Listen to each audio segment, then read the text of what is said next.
salta pero totoo. Well, kung usapang pagre-reklamo, ibabagay mo din mismo sa sarili mo. Tingnan mo sarili mo, dapat ba ako magreklamo? Dapat ba ako mag-complain na mahirap to? Isanay naman ako, walang naman ako ng hirap.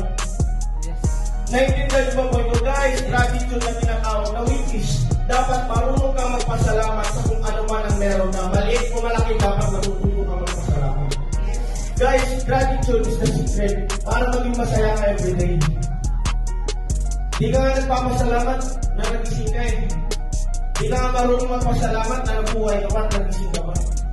Manay ka pa reklamo, kuyan, ilang beses ka naman nabuyan sa probinsya. Naintindihan niyo ba yung point ko? Ilang beses ka naman nabuyan, gutom, mas gutom naman sa probinsya. Hirap, mas mahirap sa probinsya. Now again, gratitude is the secret para magkaroon ka ng masaya at masaganang puso na tinatawag.